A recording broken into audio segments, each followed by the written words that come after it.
This is the purpose of your life and the purpose of God's call and election in your life.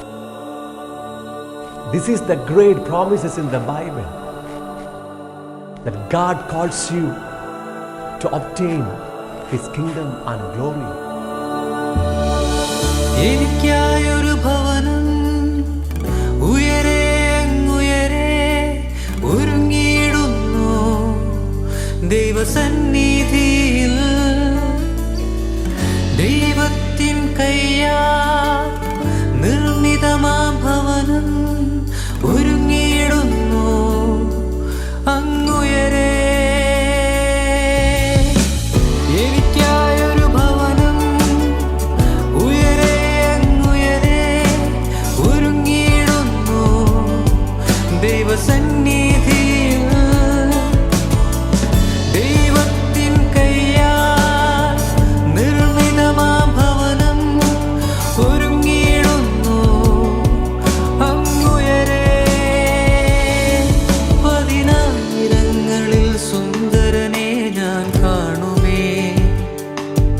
തേജോമയനാമൻ പിതാവിനെ ഞാൻ കാണുമേ. പതിനായിരങ്ങളിൽ സുന്ദരനെ ഞാൻ കാണുമേ. തേജോമയനാമൻ പിതാവിനെ ഞാൻ കാണുമേ.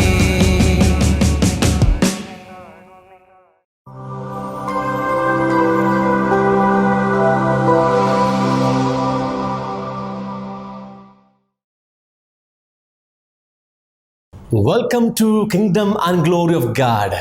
ദൈവ രാജ്യത്തിലേക്കും അവൻ്റെ തേജസ്സിലേക്കും എൻ്റെ എല്ലാ മാന്യ പ്രേക്ഷകർക്കും ഹാർദവമായ സ്വാഗതം.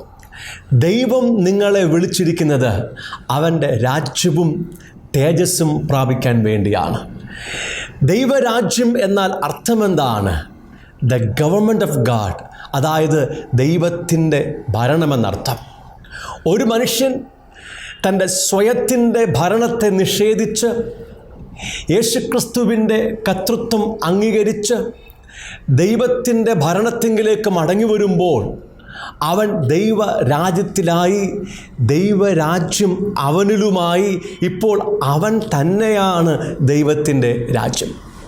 രണ്ടാമതായി, യേശുക്രിസ്തു ഈ ഭൂമിയിലേക്ക് മടങ്ങി വരുമ്പോൾ ഈ ഭൂമിയിലുള്ള എല്ലാ ഭരണത്തിനും വാഴ്ചയ്ക്കും അധികാരത്തിനും കർത്തൃത്വത്തിനും നീക്കം വരുത്തിയിട്ട് രാജ്യം അഥവാ ഭൂമിയുടെ ഭരണം പിതാവാം ദൈവത്തെ ഏൽപ്പിക്കുമ്പോൾ ദൈവരാജ്യം അക്ഷരികമായി ഈ ഭൂമിയിൽ വെളിപ്പെടുകയാണ്.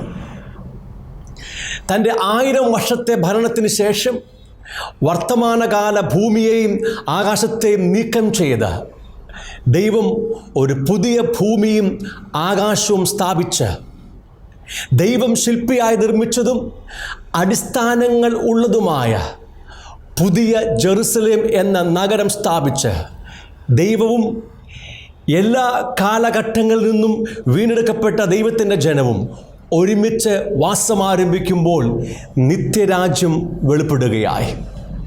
ദൈവം നിങ്ങളെ വിളിച്ചിരിക്കുന്നത് അവൻ്റെ രാജ്യം പ്രാപിക്കാൻ മാത്രമല്ല, അവൻ്റെ തേജസ്സും പ്രാപിക്കാൻ വേണ്ടിയാണ്. ദൈവ തേജസ് എന്നാൽ അർത്ഥമെന്താണ്? വേദപുസ്തക ചരിത്രത്തിൽ ഒരു മനുഷ്യൻ്റെ ഇന്ദ്രിയങ്ങൾക്ക് പ്രാപ്യമായ അളവിൽ ദൈവം തന്നെ വെളിപ്പെടുത്തിയപ്പോൾ ആ ദൈവീക പ്രത്യക്ഷതയ്ക്ക് പറഞ്ഞിരുന്ന പേരാണ് ദൈവത്തിൻ്റെ തേജസ്. ദൈവ തേജസ് എന്ന് പറഞ്ഞാൽ ദർശനീയവും സ്പർശനീയവും ശ്രവണീയവുമായ ദൈവത്തിൻ്റെ സാന്നിധ്യമാണ്. The visible, tangible and the audible presence of God.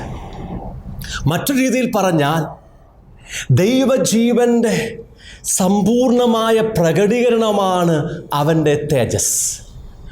ദൈവ തേജസ് എന്ന് പറഞ്ഞാൽ ദൈവം തന്നെയാണ്. ഒരു ദൈവ പൈതലിൻ്റെ യഥാർത്ഥമായ അനുഗ്രഹവും അവകാശവും ഈ ഭൂമിയിലുള്ള യാതൊരു നന്മകളുമല്ല. സ്വർഗത്തിൽ ചെല്ലുമ്പോൾ ലഭിക്കാൻ പോകുന്ന വിശേഷമേറിയ പ്രതിഫലങ്ങളോ പുതിയ ജെറുസലേം ലഭിക്കാൻ പോകുന്ന ശ്രേഷ്ഠമേറിയ ഭവനങ്ങളോ അവൻ്റെ അനുഗ്രഹമോ അവകാശമോ അല്ല. ഒരു ദൈവ പൈതലിൻ്റെ യഥാർത്ഥ അനുഗ്രഹവും അവകാശവും ദൈവം തന്നെയാണ്, അഥവാ ദൈവത്തിൻ്റെ തേജസ്സാണ്. വേദപുസ്തകത്തിലെ എല്ലാ ഉപദേശങ്ങളും ദൈവരാജ്യത്തിൻ്റെയും ദൈവ തേജസ്സിൻ്റെയും അടിസ്ഥാനത്തിലാണ് ദൈവം വെളിപ്പെടുത്തിയിരിക്കുന്നത്. വീണ്ടും ഒരിക്കലൂടെ ദൈവ രാജ്യത്തിലേക്കും അവൻ്റെ തേജസ്സിലേക്കും നിങ്ങൾക്കേവർക്കും ഹാർദവമായ സ്വാഗതം. ദൈവനീതിയെക്കുറിച്ചാണ് കഴിഞ്ഞ 48 എപ്പിസോഡുകളിലായി നാം പഠിച്ചുകൊണ്ടിരിക്കുന്നത്. റോമാലേഖനം ആദ്യത്തെ 3 അധ്യായങ്ങളിലൂടെ മനുഷ്യവർഗത്തിൻ്റെ അടിസ്ഥാന പ്രശ്നങ്ങളായ പാപം, പാപത്താലുണ്ടായ നിത്യമരണം, ദൈവജീവൻ്റെ നഷ്ടം, പാപങ്ങൾ മോചിച്ച് നിത്യജീവനിലേക്ക് മടങ്ങി വരുവാനുള്ള മനുഷ്യരുടെ വിഫലമായ പരിശ്രമങ്ങൾ, എന്നാൽ മനുഷ്യവർഗത്തിൻ്റെ യാതൊരു പ്രവൃത്തികളാലും അവൻ്റെ പാപങ്ങൾ മോചിക്കപ്പെടുകയില്ല എന്നുള്ള ദൈവത്തിൻ്റെ വിധിന്യായങ്ങൾ നാം വ്യക്തമായി പഠിച്ചു കഴിഞ്ഞു. റോമാലേഖനം 3 അധ്യായത്തിൻ്റെ 21 വാക്യം തുടങ്ങി ദൈവം തൻ്റെ മഹാകരുണയാലും കൃപയാലും തൻ്റെ പുത്രനായ യേശുക്രിസ്തുവിനെ മനുഷ്യവർഗത്തിൻ്റെ പാപങ്ങൾക്ക് പരിഹാരകനായി ഭൂമിയിലേക്ക് അയക്കുകയും യേശുക്രിസ്തുവിൻ്റെ ക്രൂശ് മരണത്തിലൂടെ നമ്മുടെ പാപങ്ങൾക്ക് നീക്കം വരുത്തി നമ്മെ നിത്യമായി മരണത്തിൽ നിന്ന് വീണ്ടെടുത്തിരിക്കുന്ന സുവിശേഷവും നാം വ്യക്തമായി പഠിച്ചു കഴിഞ്ഞു. യേശുക്രിസ്തുവിലുള്ള വിശ്വാസത്തെ ദൈവം നീതിയായി കണക്കിട്ട് അവൻ്റെ പാപി എന്ന പേരിനെ നീക്കം ചെയ്ത് ദൈവം അവനെ നീതിമാനായി പ്രഖ്യാപിക്കുകയാണ്. ഇങ്ങനെ ദൈവനീതി പ്രാപിച്ച ദൈവത്തിൻ്റെ നീതിമാന്മാരുടെ ജീവിതത്തിൽ ഇനി പാപം വന്നാൽ ആ പാപത്തെ എങ്ങനെ പരിഹരിക്കണമെന്നാണ് നാം ഇപ്പോൾ കണ്ടുകൊണ്ടിരിക്കുന്നത്. ദൈവത്തിൻ്റെ നീതി പ്രാപിച്ച് ആ നീതിബോധം വളർന്ന് നീതിയുടെ കവചമായി തീർന്നിട്ടില്ലാത്തൊരു വ്യക്തിയിൽ പാപം വന്നാൽ ആ പാപം അവനെ എങ്ങനെയൊക്കെ ബാധിക്കുമെന്ന് നാം കഴിഞ്ഞ എപ്പിസോഡിൽ പഠിക്കുവാൻ ആരംഭിച്ചു. ഒരുവൻ്റെ ഹൃദയത്തിൽ പ്രവേശിക്കുന്ന പാപം ഒന്നാമതായി അവൻ്റെ മനസ്സാക്ഷിയെ ബാധിച്ച് മനസ്സാക്ഷിയെ മലിനമാക്കുന്നു. തുടർന്ന് മനസ്സാക്ഷി അവനെ കുറ്റം വിധിക്കാൻ തുടങ്ങുന്നു. മനസ്സാക്ഷി അവനെ കുറ്റം വിധിക്കുന്നത് കൊണ്ട് എല്ലായ്പ്പോഴും അവൻ്റെ അകത്ത് കുറ്റബോധമുള്ള ഒരു മനസ്സാക്ഷി ഉണ്ടാകുന്നു. ഇപ്പോൾ അവന് നീതിമാനും വിശുദ്ധനും തേജോമയനുമായ ദൈവത്തിൻ്റെ അടുക്കൽ വരാൻ കഴിയത്തില്ല. അവൻ്റെ ഹൃദയം ഭയം കൊണ്ട് നിറയുന്നു. അവൻ്റെ ഹൃദയത്തിലുള്ള ദൈവിക സമാധാനം ക്ഷണത്തിൽ നഷ്ടപ്പെടുന്നു. പാപം അകത്തു വന്നാൽ അവൻ്റെ അകത്തുള്ള ദൈവിക സമാധാനം നഷ്ടപ്പെടുകയാണ്. മാത്രമല്ല അവൻ്റെ ഹൃദയത്തിലുള്ള പരിശുദ്ധാത്മാവിൻ്റെ സാന്നിധ്യം നഷ്ടപ്പെടുന്നു. ഞാൻ പറഞ്ഞു, പരിശുദ്ധാത്മാവ് ഒരുവൻ്റെ ആത്മാവിൽ താമസിക്കുകയാണ്. അവനെല്ലായ്പ്പോഴും തൻ്റെ സാന്നിധ്യം കൊണ്ട് അവൻ്റെ ഹൃദയത്തെ നിറയ്ക്കുകയാണ്. അതാണ് ആത്മനിറവിൻ ജീവിതം. ക്രിസ്തീയ ജീവിതം ആത്മനിറവിലുള്ള ജീവിതമാണ്. നാം നമ്മുടെ സ്വയത്തിൽ ജീവിക്കുന്നില്ല, സ്വയശക്തിയിൽ ജീവിക്കുന്നില്ല, നാം നമ്മുടെ ജഡത്തിൽ നടക്കുന്നില്ല, പിന്നെയോ ആത്മാവിലാണ്. എന്നാൽ പാപം പ്രവേശിക്കുമ്പോൾ പാപത്തിൻ്റെ സാന്നിധ്യത്തിനും ആത്മസാന്നിധ്യത്തിനും ഒരുപോലെ നമ്മുടെ ഹൃദയത്തിൽ തുടരുവാൻ അസാധ്യമായതുകൊണ്ട് പരിശുദ്ധാത്മാവ് നമ്മുടെ ആത്മാവിലേക്ക് പിൻവലിയും. നമ്മുടെ ഹൃദയം ക്ഷണത്തിൽ ശൂന്യമാകും. നാം ബലഹീനനായിത്തീരും. ആത്മനിറവിൽ ജീവിക്കുന്ന വ്യക്തികൾക്ക് മാത്രമേ ഇത് വേഗത്തിൽ മനസ്സിലാകുകയുള്ളൂ. നിങ്ങളുടെ ഹൃദയത്തിൽ ഏതെങ്കിലും ഒരു പാപം പ്രവേശിച്ചാൽ ക്ഷണത്തിൽ നിങ്ങളുടെ ആത്മസാന്നിധ്യം നഷ്ടമാകുകയും ഹൃദയം ശൂന്യമായി തീർന്ന് നിങ്ങൾ ആത്മീകമായി ബലഹീനനായി തീരുകയും ചെയ്യും. ആത്മനിറവ് നഷ്ടപ്പെടുന്നത് കൊണ്ട് നിങ്ങൾക്ക് ആത്മാവിൻ്റെ ഫലങ്ങൾ അനുഭവിക്കാൻ കഴിയത്തില്ല. ആത്മഫലങ്ങളായ സമാധാനം, സന്തോഷം, സ്നേഹം, ഇന്ദ്രിയജയം തുടങ്ങിയ ഫലം നിങ്ങളുടെ ഹൃദയത്തിൽ അനുഭവിക്കാൻ കഴിയത്തില്ല. ആത്മാവിൻ്റെ ഫലങ്ങൾ നമ്മുടെ ഫലങ്ങളല്ല. അതൊരു മനുഷ്യൻ്റെ സ്വഭാവത്തിൽപ്പെട്ട കാര്യങ്ങളല്ല. പിന്നെയോ പരിശുദ്ധാത്മാവിൻ്റെ നിറവിൽ ഒരുവൻ ജീവിക്കുമ്പോൾ, അവൻ്റെ ഹൃദയം ആത്മാവിൻ്റെ സാന്നിധ്യത്തിൽ നിറഞ്ഞിരിക്കുമ്പോൾ അവിടെ സ്നേഹമുണ്ട്, സമാധാനമുണ്ട്, സന്തോഷമുണ്ട്, ഇന്ദ്രിയജയമുണ്ട്. എല്ലാ ഇന്ദ്രിയങ്ങളുടെ മേൽ അവന് ആത്യന്തികമായ ജയമുണ്ട്. എന്നാൽ പാപം അകത്തു വന്നാൽ ക്ഷണത്തിൽ ആത്മസാന്നിധ്യം നഷ്ടപ്പെടുന്നത് കൊണ്ട് അവൻ്റെ അകത്ത് ആത്മാവിൻ്റെ ഫലങ്ങളെ അനുഭവിക്കാൻ കഴിയാത്ത അവസ്ഥയുണ്ടാകുകയാണ്. ആത്മസാന്നിധ്യം നഷ്ടപ്പെട്ടതുകൊണ്ട് ഇപ്പോൾ ആത്മാവിൻ്റെ നിയോഗത്തിൽ അവന് നടക്കാൻ കഴിയത്തില്ല. യഥാർത്ഥമായ ക്രിസ്തീയ ജീവിതം ആത്മനിയോഗത്തിൽ നടക്കുന്ന ജീവിതമാണ്. അവൻ സ്വന്തം ബുദ്ധിക്കോ സ്വന്തം ചിന്തകൾക്കോ ജഡത്തിൻ്റെ ഇഷ്ടങ്ങൾക്കോ അല്ല അവൻ നടക്കുന്നത്.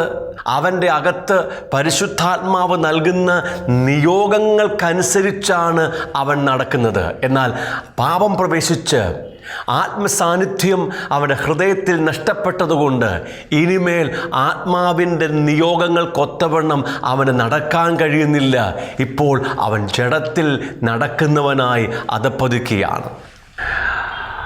പാപം നിമിത്തം നമ്മുടെ ഹൃദയത്തിലുള്ള ദൈവസാന്നിധ്യം നഷ്ടപ്പെടുന്നത് കൊണ്ട് നമ്മുടെ ആത്മാവിൽ അധിവസിക്കുന്ന പരിശുദ്ധാത്മാവുമായുള്ള നമ്മുടെ കൂട്ടായ്മ ബന്ധം വിച്ഛേദിക്കപ്പെടുകയാണ്. ദൈവം തൻ്റെ പരിശുദ്ധാത്മാവിനാൽ എൻ്റെ ആത്മാവിൽ താമസിക്കുന്നെങ്കിലും എനിക്കിപ്പോൾ അവനുമായി ബന്ധപ്പെടാൻ കഴിയുന്നില്ല. ദൈവത്തിൻ്റെ ജീവൻ എൻ്റെ ആത്മാവിലുണ്ട് എങ്കിലും എനിക്ക് ദൈവത്തിൻ്റെ ജീവൻ ഇപ്പോൾ അനുഭവിക്കാൻ കഴിയുന്നില്ല. ഞാൻ ക്രിസ്തുവിനെ അറിഞ്ഞതും ക്രിസ്തുവിനെ സ്വീകരിച്ചതും ദൈവവുമായുള്ള ബന്ധത്തിൽ ജീവിക്കുവാനും അവൻ്റെ ജീവൻ അനുഭവിക്കാനും വേണ്ടിയാണ്. എന്നാൽ ഇപ്പോൾ പാപം നിമിത്തം എൻ്റെ ആത്മാവിൽ വസിക്കുന്ന പരിശുദ്ധാത്മാവുമായുള്ള എൻ്റെ കൂട്ടായ്മ നഷ്ടപ്പെട്ടു.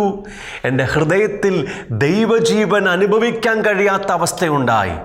ഇതിൻ്റെ വേദപുസ്തകം പറയുന്നത് മരണമെന്നാണ്. ഇപ്പോൾ മരണം എൻ്റെ ഹൃദയത്തിൽ പ്രവേശിച്ചു. എന്താണ് മരണത്തിൻ്റെ അർത്ഥം? ദൈവവുമായുള്ള ബന്ധത്തിൽ നിന്നുണ്ടാകുന്ന വേർപാടും ദൈവജീവൻ അനുഭവിക്കാൻ കഴിയാത്ത അവസ്ഥയുമാണ് മരണം. പരിശുദ്ധാത്മാവ് എൻ്റെ ആത്മാവിൽ ഉണ്ടെങ്കിലും ദൈവജീവൻ എൻ്റെ ആത്മാവിൽ ഉണ്ട് എങ്കിലും എനിക്കത് അനുഭവിക്കാൻ കഴിയുന്നില്ല. ദൈവ സാന്നിധ്യമോ ദൈവത്തിൻ്റെ ജീവനോ എൻ്റെ ഹൃദയത്തിൽ നിറഞ്ഞ് എനിക്കത് അനുഭവിക്കാൻ കഴിയുന്നില്ല. അതിൻ്റെ പേരാണ് മരണം. റോമാലേഖനം 8-ാം അധ്യായത്തിൻ്റെ 13-ാം വാക്യം ഞാൻ നിങ്ങളെ വായിച്ചു കേൾപ്പിക്കാം. നിങ്ങൾ ജഡത്തെ അനുസരിച്ചു ജീവിക്കുന്നു എങ്കിൽ മരിക്കും നിശ്ചയം. വചനം വ്യക്തമായി പറയുന്ന കാര്യമാണ്. നിങ്ങൾ ജഡത്തെ അനുസരിച്ചു ജീവിക്കുന്നു എങ്കിൽ മരിക്കും നിശ്ചയം. അതായത് നിങ്ങളുടെ ശരീരത്തിൻ്റെ ഇഷ്ടപ്രകാരം, നിങ്ങളുടെ ശരീരവും നിങ്ങളുടെ ദേഹിയും പറയുന്നത് പ്രകാരം നിങ്ങൾ ജീവിച്ചാൽ, നിങ്ങൾ നടന്നാൽ നിങ്ങൾ മരിക്കും നിശ്ചയം. ഇത് ഏതു മരണമാണ്? നിത്യമായ മരണമല്ല. യേശുക്രിസ്തുവിനെ സ്വീകരിച്ച ഒരു വ്യക്തിക്ക് നിത്യമായ മരണമില്ല. റോമാലേഖനം 8-ാം അധ്യായത്തിൻ്റെ 1-ാമത്തെ വാക്യം പറഞ്ഞിരിക്കുന്നത്, അതുകൊണ്ട് ഇപ്പോൾ ക്രിസ്തു യേശുവിൽ ഉള്ളവർക്ക് ഒരു ശിക്ഷാവിധിയുമില്ല. ശിക്ഷാവിധി നിത്യമായ മരണമാണ്. യേശുക്രിസ്തു നമ്മുടെ മരണത്തെ നീക്കം ചെയ്തിരിക്കുന്നത് കൊണ്ട് നമുക്കിനി നിത്യമായ മരണമില്ല. എന്നാൽ റോമാലേഖനം 8-ാം അധ്യായത്തിൻ്റെ 13-ാം വാക്യത്തിൽ പറഞ്ഞിരിക്കുന്നത് ആത്മീയ മരണമാണ്. ആത്മാവിനെ പ്രാപിച്ച ഒരു ദൈവത്തിൻ്റെ പൈതൽ ആത്മാവിൽ നടക്കുന്നില്ലെങ്കിൽ, പാപം അവൻ്റെ അകത്ത് പ്രവേശിച്ച് ആത്മസാന്നിധ്യം നഷ്ടപ്പെടുത്തി അവൻ്റെ ഹൃദയം ശൂന്യമായാൽ അവൻ മരണം അനുഭവിക്കുകയാണ്.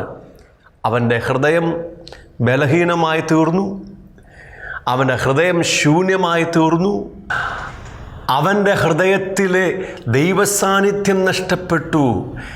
ദൈവജീവൻ നഷ്ടപ്പെട്ടു. തന്നിമിത്തം ഹൃദയം ശൂന്യമായി ഹൃദയം ബലഹീനമായി, ഹൃദയം നിർജീവമായി അവൻ്റെ ഉള്ളിൽ അവൻ മരണമനുഭവിക്കാൻ തുടങ്ങുകയാണ്. ആത്മനിറവിൽ ജീവിക്കുന്ന ഒരു വ്യക്തിക്ക് മാത്രമേ ഞാൻ ഈ പറയുന്നതിൻ്റെ അർത്ഥം ഗ്രഹിക്കാൻ കഴിയുകയുള്ളൂ. നിങ്ങൾ ഒരിക്കലും ആത്മനിറവ് അനുഭവിച്ചിട്ടില്ലെങ്കിൽ ആത്മീയ മരണത്തിൻ്റെ അർത്ഥം ഗ്രഹിക്കുവാൻ കഴിയത്തില്ല. ഒരു ഉദാഹരണം പറഞ്ഞാൽ, സമുദ്രത്തിൽ കിടക്കുന്ന ഒരു മത്സ്യത്തെ പിടിച്ച് ചുട്ടുപഴുത്ത കരയിലിട്ടാൽ ആ മത്സ്യത്തിൻ്റെ അവസ്ഥ എന്താകുമോ അതാണ് പാപത്താൽ ആത്മസാന്നിധ്യം നഷ്ടപ്പെട്ട ഒരാത്മീയൻ്റെ ജീവിതം. അവൻ്റെ ഉള്ളിൽ മരണമനുഭവിക്കുകയാണ്. അത് വളരെ ഭയാനകരമായ ഒരവസ്ഥയാണ്. അവന് അങ്ങനെ തുടരാൻ കഴിയത്തില്ല. അവനിപ്പോൾ ആത്മാവിൽ പ്രാർത്ഥിക്കാൻ കഴിയത്തില്ല. അവൻ ആത്മാവിൽ ആരാധിക്കുവാൻ കഴിയത്തില്ല. ദൈവശബ്ദം കേൾക്കാൻ കഴിയത്തില്ല. ദൈവത്തിൻ്റെ വചനം ഗ്രഹിക്കാൻ കഴിയത്തില്ല. അവൻ്റെ ഹൃദയത്തിൽ മരണം അനുഭവിക്കുകയാണ്. റോമാലേഖനം 8-ാം അധ്യായത്തിൻ്റെ 13-ാം വാക്യത്തിൽ അതിൻ്റെ 2-ാം ഭാഗം പറഞ്ഞിരിക്കുന്നത്, ആത്മാവിനാൽ ശരീരത്തിൻ്റെ പ്രവൃത്തികളെ മരിപ്പിക്കുന്നു എങ്കിലോ നിങ്ങൾ ജീവിക്കും. ആദ്യ ഭാഗം പറഞ്ഞത് ജഡത്തെ അനുസരിച്ച് ജീവിച്ചാൽ നാം മരിക്കുമെന്നാണ്.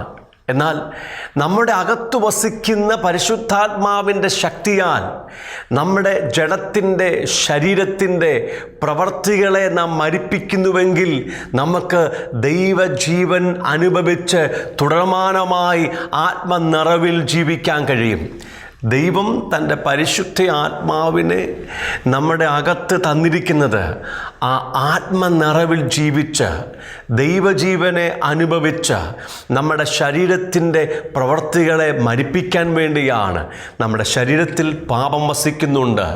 നമ്മുടെ ശരീരത്തിന് ലോകത്തിൻ്റെ കാര്യം ചെയ്യുവാൻ വലിയ ആഗ്രഹമാണ്. പാപത്തോട് വളരെ കൂറു പുലർത്തുന്ന ഒരു ഘടകമാണ് നമ്മുടെ ജഡം. എന്നാൽ നമ്മുടെ അകത്ത് വസിക്കുന്ന ആത്മാവിന് പാപം ചെയ്യാൻ കഴിയത്തില്ല. ആ ആത്മാവിൻ്റെ ശക്തിയാൽ ജഡത്തിൻ്റെ പ്രവൃത്തികളെ മരിപ്പിച്ച് നാം ജീവനിൽ തുടരേണ്ട ആവശ്യമുണ്ട്. നമ്മുടെ ജീവിതത്തിൽ പാപം പ്രവേശിച്ച് മനസ്സാക്ഷി മലിനമായി ദൈവസാന്നിധ്യം നഷ്ടപ്പെട്ടു കഴിഞ്ഞാൽ സ്വർഗത്തിൽ വസിക്കുന്ന പിതാവുമായുള്ള നമ്മുടെ ആ ഇൻറ്റിമസി, ഗാഢമായ ബന്ധം നഷ്ടപ്പെടുകയാണ്. സ്വർഗീയ പിതാവുമായുള്ള ഗാഢമായ ബന്ധത്തിൽ ഇനിമേൽ നമുക്ക് തുടരുവാൻ കഴിയുന്നതല്ല. മാത്രമല്ല, നമ്മുടെ ഹൃദയം ബലഹീനമായി മരണം അനുഭവിക്കുന്നത് കൊണ്ട് പിശാചിൻ്റെ തന്ത്രങ്ങളെ എതിർക്കുവാനുള്ള നമ്മുടെ കഴിവ് നഷ്ടപ്പെടുകയാണ്. ആത്മീയ യുദ്ധത്തിൽ നമ്മൾ ബലഹീനരായി തീരുകയാണ്. നാം ആത്മീക മരണം അനുഭവിച്ച് പാപത്തിൽ തുടരുമ്പോൾ പിശാച് നമ്മെ ദൈവത്തിൻ്റെ സന്നിധിയിൽ കുറ്റം വിധിക്കാൻ തുടങ്ങുന്നു. അകത്ത് നമ്മുടെ മനസ്സാക്ഷി നമ്മെ കുറ്റം വിധിക്കുകയും പുറത്ത് പിശാച് നമ്മെ കുറ്റം വിധിക്കുകയും ചെയ്യുന്നു. നാം ഇപ്പോൾ ബലഹീനരായി തീർന്നിരിക്കിയാൽ ആത്മീയ യുദ്ധത്തിലും ബലഹീനരായിത്തീരുന്നു. പിശാചിൻ്റെ തന്ത്രങ്ങളെ എതിർത്ത് നിൽപ്പാനുള്ള നമ്മുടെ കഴിവ് നഷ്ടപ്പെട്ടിരിക്കുകയാണ്. ദൈവത്തിൻ്റെ സർവായുധ വർഗങ്ങൾ നമുക്ക് ഉപയോഗിക്കാൻ കഴിയാത്ത അവസ്ഥയിലാകുകയാണ്. ഇതേ പാപത്തിൽ ഒരുവൻ ദീർഘകാലം തുടർന്നാൽ പാപത്തിൻ്റെ ചതിയാൽ അവൻ്റെ ഹൃദയം കഠിനമായി തീരുന്നു. അവൻ പാപത്തിലാണെന്നുള്ള ബോധ്യം അവന് നഷ്ടപ്പെടുകയാണ്. തുടർന്ന് അനേകമായ പാപങ്ങൾ ഹൃദയത്തിൽ പ്രവേശിക്കുകയും അവൻ്റെ ഹൃദയം അധികമായി കഠിനപ്പെടുകയും അവൻ്റെ മനസ്സാക്ഷി പോലും മരവിച്ചു പോകുന്ന അവസ്ഥയിൽ അവൻ എത്തിച്ചേരുകയാണ്.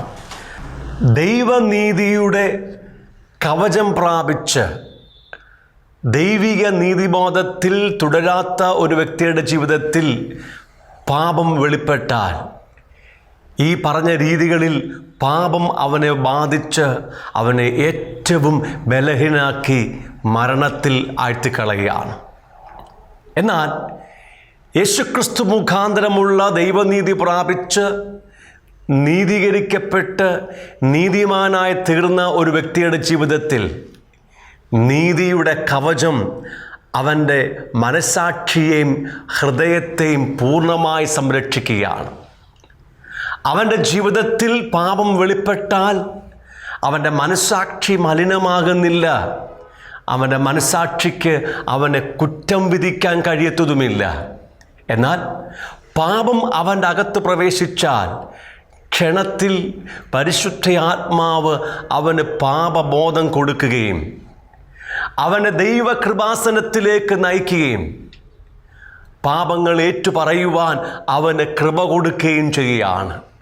അവൻ തൻ്റെ പാപങ്ങളെക്കുറിച്ച് അനുദപിച്ച് പാപങ്ങളെ ഏറ്റുപറഞ്ഞ് യേശുക്രിസ്തുവിൻ്റെ രക്തത്താലുള്ള കഴുകൽ പ്രാപിക്കുകയാണ്. പരിശുദ്ധാത്മാവ് അവൻ്റെ അകത്ത് നീതിബോധത്തെ സ്ഥാപിക്കുകയാണ്. അവൻ ദൈവനീതിബോധത്തിൽ, നീതിയുടെ കവചത്തിൽ അവൻ മുന്നോട്ട് ജീവിക്കാൻ തുടങ്ങുകയാണ്. കിങ്ഡം ആൻഡ് ഗ്ലോറി മിനിസ്ട്രീസിൻ്റെ ആഫ്രിക്കൻ മിഷനിലേക്ക് എൻ്റെ എല്ലാ മാന്യപ്രേക്ഷകർക്കും ഹാർദവമായ സ്വാഗതം. ആഫ്രിക്കയുടെ മിക്ക രാജ്യങ്ങളിലും തുടരുന്ന ആഭ്യന്തര യുദ്ധങ്ങളിൽ നിന്നും അഭയാർത്ഥികളായി ഉഗാണ്ടയിൽ ജീവിക്കുന്ന 40 ലക്ഷത്തിലധികം വരുന്ന ജനങ്ങളുടെ മധ്യത്തിലാണ് നമ്മുടെ പ്രവർത്തനങ്ങൾ ഇപ്പോൾ നടന്നുകൊണ്ടിരിക്കുന്നത്.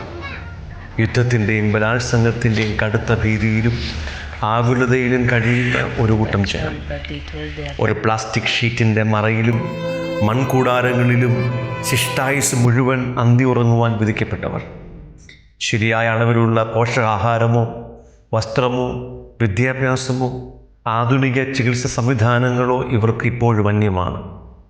വളരെ ശോചനീയമായ പരിസ്ഥിതിയിൽ കേവലം മൃഗങ്ങളെപ്പോലെ ജീവിതം തള്ളി നീക്കുവാൻ വിധിക്കപ്പെട്ട മാനസിക ശാരീരിക വൈകല്യങ്ങൾക്ക് അടിമയായവരും അനാഥരുമായ ആയിരങ്ങൾ ഇതിൻ്റെ മധ്യത്തിലുണ്ട്.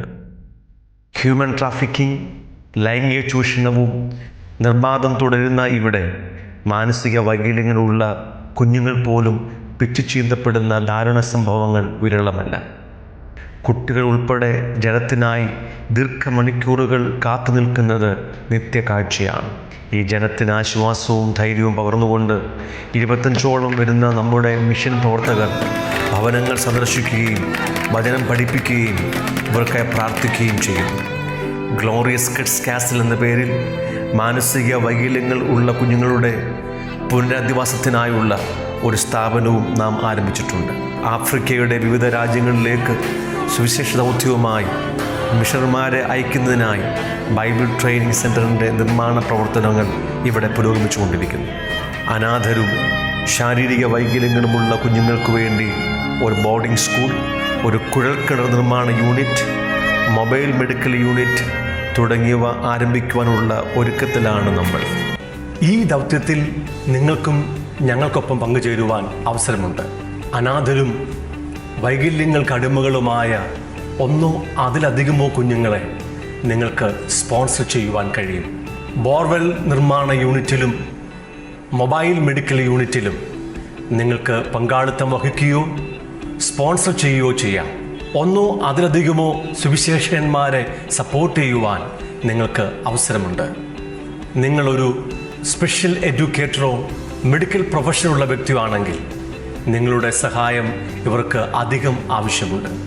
ഈ ദൗത്യങ്ങൾക്ക് വേണ്ടി പ്രാർത്ഥിക്കുവാനും ഈ സ്ഥലം സന്ദർശിക്കുവാനും നിങ്ങൾക്ക് അവസരമുണ്ട്. നിങ്ങൾക്ക് സ്വന്തമായ ഒരു മിനിസ്ട്രി ഇവിടെ ആരംഭിക്കുവാൻ ആഗ്രഹമുണ്ടെങ്കിൽ ആവശ്യമായ എല്ലാ നിയമസഹായങ്ങളും ഞങ്ങളുടെ NGO നൽകുന്നതായിരിക്കും. വാക്കുകൾക്ക് അതീതമായ ദുരന്തമുഖത്ത് ജീവിക്കുന്ന നമ്മുടെ സഹജീവികളുടെ ആശ്വാസത്തിനും ഉന്നമനത്തിനുമായി നമുക്ക് ഒരുമിച്ച് ഈ ദൗത്യത്തിൽ പങ്കുചേരാം. നഗരമതിൻ ഭവനമാ നിൻ തേജസ്സിൻ പൂർണ്ണതയിൻ അവകാശമാ. പുതു ജെറുസലേം നഗരമതിൻ ഭവനമാ നിൻ തേജസ്സിൻ പൂർണ്ണതയിൻ അവകാശമാ.